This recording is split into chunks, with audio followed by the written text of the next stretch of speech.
आरोग्य। हेलो, हाय, नमस्कार।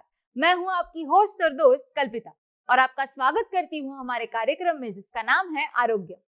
दोस्तों, आज के एपिसोड में हम चर्चा करने वाले हैं हाइपरटेंशन के बारे में। इस पर चर्चा करने के लिए हमारे साथ हमारे स्टूडियो में मौजूद है डॉक्टर प्रियंका थिगले जी। तो चलिए उनका स्वागत करते हैं। वेलकम डॉक्टर प्रियंका, आपका हमारे आरोग्यम के मंच पर बहुत बहुत स्वागत है। थैंक यू कल्पिता। डॉक्टर, आज हम बात करेंगे हाइपरटेंशन के बारे में। आजकल हम देखते हैं कि हर कोई व्यक्ति हाइपरटेंशन का शिकार होता जा रहा है। तो मैं आपसे ये जानना चाहूंगी कि हाइपरटेंशन की वजह से हमारे शरीर में एग्जैक्टली कौन कौन से बदलाव आते हैं। फर्स्ट ऑफ ऑल, हाइपरटेंशन क्या है? जी, it is a high blood pressure. Normal blood pressure कितना होना चाहिए? 120 सिस्टोलिक एंड 80 डायस्टोलिक। इससे आगे अगर बढ़ता है तो इसे बोलते हैं हाइपरटेंशन। लेकिन अगर कोई पेशेंट हॉस्पिटल में या डॉक्टर के पास जाते हैं और बीपी हायर साइड पे आता है, जी, बीपी का एग्जामिनेशन किया तो वो ज्यादा आता है, डज इट मीन कि ही इज और शी इज हाइपरटेंसिव? तो एक सिंगल रीडिंग आपको डिफाइन नहीं करती कि आपको हाइपरटेंशन है। एटलीस्ट 2 to 3 रीडिंग्स, वो भी अलग अलग टाइम पे जी, अगर लेंगे और वो हायर साइड पे है तो वी कैन थिंक कि आपको ट्रीटमेंट की जरूरत है। जी। There is one thing which is called as white coat hypertension. So जब डॉक्टर को देखता है कोई पेशेंट तो थोड़ा सा एंजाइटी, जी, स्ट्रेस के वजह से थोड़ा सा बीपी बढ़ जाता है। तो after talking, after relaxing for some time, अगर हम फिर से रिपीट लेते हैं ब्लड प्रेशर और अगर वो नॉर्मल साइड पे आता है तो it is called as white coat hypertension. Ma'am, hypertension की ये जो समस्या है वो किन कारणों की वजह से बढ़ती जाती है? Yes, actually sedentary lifestyle is the reason कि जिससे हाइपरटेंशन दिखने में आता है। एक्सेसिव इंटेक ऑफ सॉल्ट और sodium is also one of the reason. Lack of physical activity, hyperlipidemia जैसे कोलेस्ट्रॉल, ट्राइग्लिसराइड इनका बढ़ना, इसकी वजह से ब्लड प्रेशर ज्यादा दिखने में आता है। जी मैम, जैसे कि हमने देखा कि डायबिटीज ये जो समस्या है वो बहुत सारी परेशानियों की जड़ है। क्या उसी तरह से हाइपरटेंशन के वजह से भी हमें बहुत सारी समस्याएं हो सकती है? Yes, of course. हाइपरटेंशन का कॉम्प्लिकेशन है कार्डियोवैस्कुलर अटैक, जी, जैसे स्ट्रोक्स, ब्रेन स्ट्रोक है, हार्ट अटैक है। अगर ब्लड प्रेशर कंट्रोल में नहीं है तो आपकी ब्लड वेसल रप्चर हो सकती है, उसकी वजह से स्ट्रोक के चांसेस ज्यादा है। अगेन कार्डियक प्रेशर जो है वो बढ़ता है, उसकी वजह से आपको डिस्नी ऑन एक्सर्शन, चलने में दम लगना, पैरों पे सूजन आना, उसका किडनी पे भी इफेक्ट होता है। सो जो वाटर रिटेंशन है वो बढ़ जाता है, उसकी वजह से बाइपेडल एडिमा, पैरों पे सूजन आना, ये होता है। उससे वजह से दम लगता है। अगर आप किसी हाइपरटेंशन पेशेंट को पूछेंगे कि चलने पे दम लगता है तो the answer must be yes. So these are the complication of hypertension. जी मैम, जैसे आपने कहा था कि हर बार हमारा बीपी जब हाई डिटेक्ट हो तो हमें हाइपरटेंशन है ये जरूरी नहीं है। तो हाइपरटेंशन होने के ऐसे कौन से लक्षण हैं? ओके, डिस्नी ऑन एक्सर्शन यानी थोड़ा सा भी चलो तो दम लगना, this is one of the reason. और वन मोर थिंग इज कि आपके नाक से कभी कभी खून आता है, so this is one of the symptom of hypertension. Blur vision, BP shoot होने से विजन आपका ब्लर हो सकता है। Headache, severe headache is one of the symptom. फिर चेस्ट हैवीनेस, चलने से दम लगना, थकान महसूस होना, कुछ करने का उत्साह नहीं रहना। जी, कभी कभी हाइपरटेंशन की वजह से पेशेंट चिड़चिड़ा हो जाता है। जी, so these are also the symptoms. जी मैम, हाइपरटेंशन के भी क्या कुछ प्रकार होते हैं? यस, WHO ने 3 स्टेजेस बताए हैं हाइपरटेंशन के। स्टेज 1 इज ब्लड प्रेशर ज्यादा है लेकिन कोई ऑर्गन इन्वॉल्वमेंट नहीं है, जी, उस पे किसी ऑर्गन पे उसका अभी तक असर नहीं पड़ा है, इट इज इन कंट्रोल। जी, then there is a second stage जहाँ पे ब्लड प्रेशर हायर साइड पे है और कई LVH यानी लेफ्ट वेंट्रिकुलर हाइपरट्रॉफी हुई है, ऑर्गन हार्ट का जो कार्डियोमेगाली हुई है, so the organ involvement is there. The third stage is blood pressure तो हाई है ही, ऑर्गन इन्वॉल्वमेंट भी है और उसके सिम्टम्स भी देखने लगते हैं, जैसे प्रोटीन यूरिया है, उसका लीवर पे भी असर गिरता है, क्रिएटिनिन बढ़ गया है, किडनी इन्वॉल्वमेंट है जी। So these are the 3 stages. So third stage पे हमको थोड़ा सा एग्रेसिवली काम करना पड़ता है। जी। फॉर द स्टेज 1 अगर पेशेंट आपके पास आता है, जैसे हमने डिस्कस किया कि बीपी हायर साइड पे है, दोनों बार हायर साइड पे है, बाहर भेजा 15-20 मिनट में बिठाया, फिर से देखा रिलैक्स होने के बाद फिर भी हायर साइड को है, then we can consider it as a hypertensive. फिर उसको हम लाइफस्टाइल मॉडिफिकेशन बताएंगे, सॉल्ट इंटेक, सोडियम इंटेक कम करने के लिए, फिजिकल एक्सरसाइज, कुछ लाइफस्टाइल मॉडिफिकेशन। इससे अगर उसका बीपी कंट्रोल में आता है तो नो नीड ऑफ मेडिसिन जी। देन अगर उसके बाद भी बीपी हो रहा है, ज्यादा हो रहा है, ये सब मॉडिफिकेशन बाद भी, then we can consider it in stage 2 जो मेडिसिन पे कंट्रोल होता है। And then third stage is जहाँ पे कॉम्प्लिकेशन को भी हमको मैनेज करना पड़ता है जी। ये WHO के हिसाब से 3 स्टेजेस अकॉर्डिंगली बताए हैं। जी मैम, आपने जो 3 स्टेजेस बताई, मैं जानना चाहूंगी कि क्या इन तीनों स्टेजेस का हाइपरटेंशन क्योर हो सकता है या फिर थर्ड स्टेज का कॉम्प्लिकेशंस बहुत ही ज्यादा बढ़ता है? Not because of its third stage कि ये कॉम्प्लिकेशन है, हमेशा ऐसा एक ये रहता है कि ये लास्ट स्टेज पे गया है जी। तो ऐसा कुछ नहीं है। It is curable with a good healthy lifestyle. जो परहेज करना है वो अगर हम कंट्रोल करें जी तो ये क्यूरेबल है। जी मैम, अब जब हम क्योर के बारे में बात कर रहे हैं तो मैं आपसे जानना चाहूंगी कि आयुर्वेदा में हाइपरटेंशन के बारे में क्या कहा गया है? जो प्राणवायु है और वैनवायु, वात का ये प्रकार है जी, तो ये कंट्रोल करता है हार्ट का फंक्शन, ब्रेन का फंक्शन।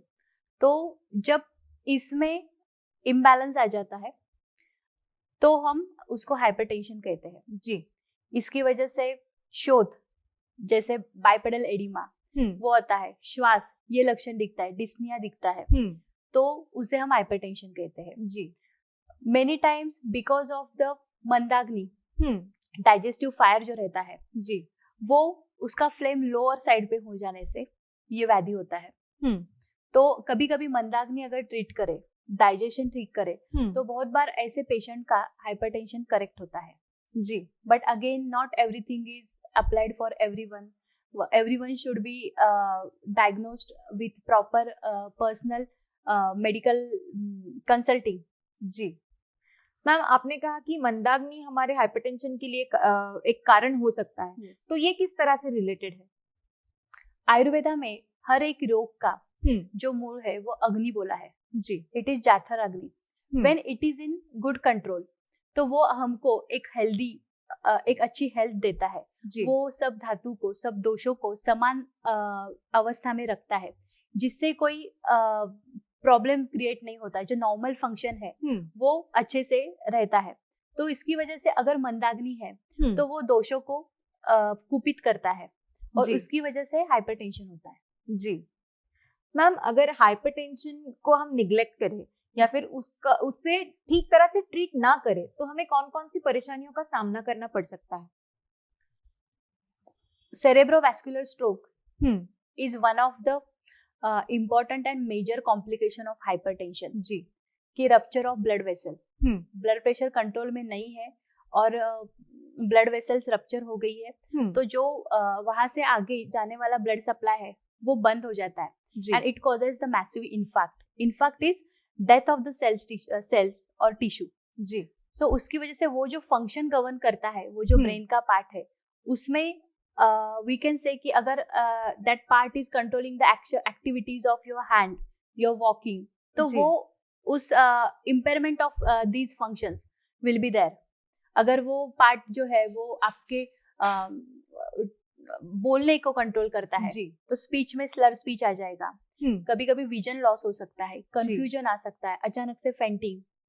सो अगर कोई पेशेंट बीपी का blood pressure, high blood pressure का पेशेंट है और वो ड्राइव कर रहा है और it is not in control तो नॉट नेसेसरी कि उसको पैरालिसिस ही होना चाहिए। अगर उसकी वजह से फेंटिंग आ गया ऑन द रोड और अगर वो कोलैप्स हो गया तो it may create a injury जी। That's why hypertension should be in control जी। मैम, ये जो वर्टिगो की प्रॉब्लम होती है क्या वो भी हाइपरटेंशन की वजह से हो सकती है? Yes, it can be because of hypertension. Cervical spondylosis is one of the reason, लेकिन uncontrolled hypertension is also the reason for the vertigo. जी डॉक्टर, तो हाइपरटेंशन के लिए आयुर्वेदा में किस तरह से रेमेडी बताई गई है, कौन सी ट्रीटमेंट सजेस्ट की जाती है?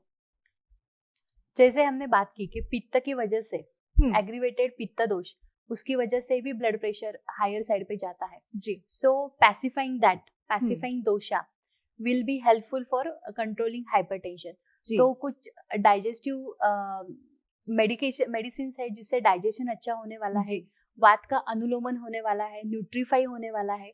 ये ऐसी दवाई जो है वो आयुर्वेदा में हेल्पफुल बताई गई है। अगेन जो पंचकर्म है उसमें जैसे स्ट्रेस इंड्यूस कभी कभी ब्लड प्रेशर आता है। Now youngsters are suffering with hypertension because of again lifestyle जो है, lack of exercise, long term sitting, work stress, irregular sleeping pattern, इसकी वजह से यंगस्टर्स में भी अभी हाइपरटेंशन दिख रहा है। तो in that case because of stress जो बीपी बढ़ रहा है, we can control that, we can help और support that patient with few Ayurvedic panchakarma, जैसे शिरोधारा है, नस्य है, इससे स्ट्रेस रिलीज होने वाला है। Again in Ayurveda daily resin में बताया गया है कि नित्य अभ्यंग, तो उससे अगर हम रेगुलरली बॉडी मसाज करते हैं, घर पे करेंगे या पंचकर्मा सेंटर में जाके, तो इट विल गिव यू एक रिलैक्सिंग। सो इससे अल्टीमेटली आपका ब्लड प्रेशर कंट्रोल होने में मदद होगी। वो अपने दोषों को डिटॉक्सिफाई करेंगे। एंड पंचकर्मा जैसे अभी ग्रीष्म ऋतु चल रहा है, तो ग्रीष्म ऋतु में हम पित्त को विरेचन देंगे, तो cleansing out your aggravated pitta is also helpful in hypertensive patient. But again I would like to say कि ये सब डॉक्टर के ही सलाह से करना जरूरी है। कोई भी घर पे खुद से कुछ करेगा इज नॉट ओके। जी मैम, मैं आपसे ये जानना चाहूंगी कि हाइपरटेंशन की ये जो समस्या है उसकी जांच करने के लिए हमें कौन कौन से टेस्ट करना बहुत जरूरी होता है? Good question. Because blood pressure के मशीन से तो हमें पता चलता है कि ब्लड प्रेशर हायर साइड पे है, तो कोई और चीज क्यों जांच करनी, ऐसा भी कभी कभी पेशेंट को लगता है। लेकिन उसके साथ कोलेस्ट्रॉल, लिपिड प्रोफाइल करना जरूरी है। Along with that kidney function, जैसे क्रिएटिनिन, यूरिया, ये कैसा है, नॉर्मल है या नहीं है, इलेक्ट्रोलाइट, सोडियम पोटेशियम क्लोराइड, ये कैसे है, ये सब देखना जरूरी है। उसके साथ सबसे जरूरी है हार्ट की रिले, ईसीजी, जो हमें बताएगा कि हार्ट को ब्लड सप्लाई कैसे हो रहा है। Heart is the organ which supply blood to whole body, लेकिन हार्ट को सप्लाई करने वाले कुछ प्रमुख धमनियां, आर्टरीज रहती है, उनका हार्ट के लिए ब्लड सप्लाई कैसा है, कहीं पे कोई क्लॉटिंग नहीं है ना, ब्लड सप्लाई अच्छे से हो रहा है ना, हार्ट रेट कैसा है, ये सब हमको ईसीजी में देखने को मिलता है। Along with that there is other test which is called as 2D echo, हार्ट की सोनोग्राफी, सिंपल भाषा में बताया जाए तो, जिसमें पता चलता है कि जो झड़पा है, वॉल्व है, वो कैसे है, उनका एक्टिविटीज अच्छा है या नहीं है, हार्ट के जो 4 कंपार्टमेंट है उनका साइज प्रॉपर है या नहीं, इजेक्शन फ्रैक्शन, एक समय में जो ब्लड हार्ट बाहर फेंकता है पूरे बॉडी को पहुंचाने के लिए, is it in normal amount, ये सब देखना जरूरी है। बिकॉज ऑफ द हाइपरटेंशन ये सब चेंजेस बॉडी में हो सकते हैं। सो हमको वंस इन अ ईयर इस पे चेक रखना जरूरी है कि all these things are okay. जी डॉक्टर, तो हाइपरटेंशन की समस्या के लिए हमें कौन से पथ्यों का पालन करना जरूरी होता है? आयुर्वेदा में जो पथ्य बताए गए उससे विथ हाइपरटेंशन हम एक अच्छा हेल्दी लाइफ स्पेंड कर सकते हैं। जैसे खाने में फ्रेश फूड होना चाहिए, फर्मेंटेड फूड, बेकरी प्रोडक्ट जो है वो हमें थोड़ा सा अवॉइड करना चाहिए, ऑयली, स्पाइसी, इससे दोषों का संतुलन बिगड़ जाता है। एक्सेसिव इंटेक ऑफ सॉल्ट, ये हमको अवॉइड करना है। अगेन जैसे कि दीवास्वाप, दिन में सोने से दोषों का संतुलन बिगड़ता है, तो दीवास्वाप हमको कम करना है। उसके साथ भी रात का जागरण जो है वो भी हमको अगर पॉसिबल है तो avoid that. But in some cases जिनका नाइट शिफ्ट है, जिनका यूएस शिफ्ट है, यूके शिफ्ट है, जिनका शाम को ही ऑफिस शुरू होता है, रात को 2-2:30 बजे वो सोते हैं, then what will they do कि जितना घंटा उनका जागरण हुआ है, like 5 or 6 hours, you can take a half of that sleep in afternoon, which is for the health, good health. Then a regular exercise, this is also important. yoga, pranayam, meditation will help to reduce stress, and जी again it will help you to control your blood pressure. जी ma'am, जैसे कि आपने कहा कि हमारा खाना जो है वो भी हाइपरटेंशन के लिए बहुत जरूरी होता है, तो आयुर्वेदा में जो सात्विक आहार बताया गया है, क्या वो हाइपरटेंशन की समस्या में मददगार साबित हो सकता है? बिल्कुल हो सकता है। षड्रस युक्त आहार, जी मधुर, अम्ल, लवण, कटु, तिक्त, कषाय, 6 ही रस उसमें आने चाहिए।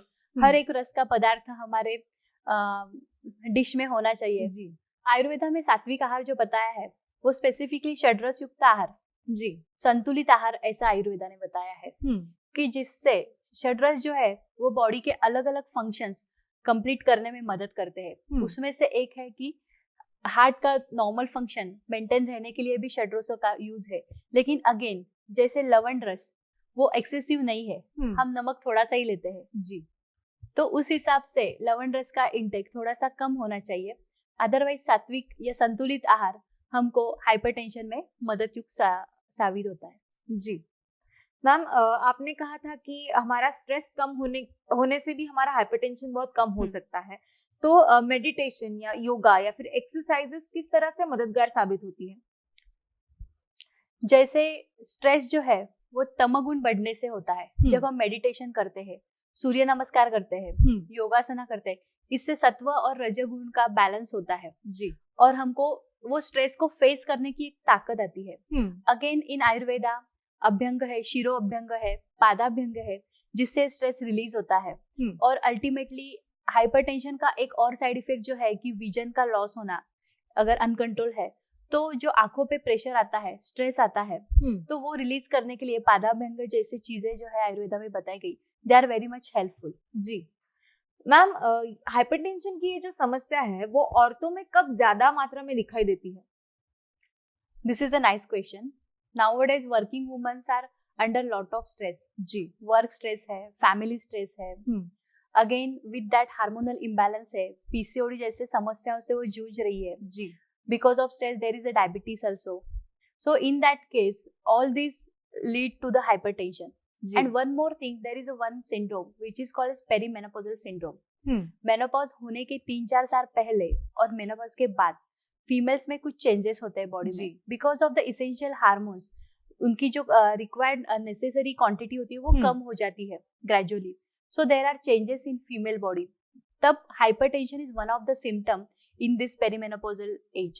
जी, so in that case in females sometimes it is more severe, more serious to control hypertension and more essential कि वो जाके खुद को diagnose करे, get treat yourself well in this menopausal period, क्योंकि ये तो सबको ही होता है, मम्मी को हुआ है, मेरी भी मम्मी को हुआ है, but there is nothing to ignore. Ji, so every female in the age group or 40 to 50, अगर बीपी हायर साइड पे आता है तो आप खुद को अच्छे से चेक करिए, बाकी के टेस्ट अच्छे से कीजिए, दवाई की जरूरत है नहीं है ये डॉक्टर से अच्छे से समझ लीजिए, और जो नेसेसरी दवाइयाँ है वो आपको लेनी जरूरी है। जी बिल्कुल। डॉक्टर, आपने कहा कि हाइपरटेंशन ये जो समस्या है वो स्ट्रेस के बढ़ने से ज्यादा बढ़ती है, तो आजकल की जनरेशन में स्ट्रेस तो सभी को है, पर वो स्ट्रेस रिलीज करने के लिए कुछ ऐसी बुरी आदतें खुद को लगा लेते हैं कि उससे उनका कहना है कि उनका स्ट्रेस कम होता है, तो इसके बारे में आप क्या कहेंगे? You are right. Smoking, alcoholism, drug use, ये आजकल यंगस्टर्स में दिखाई देने वाली चीजें हैं।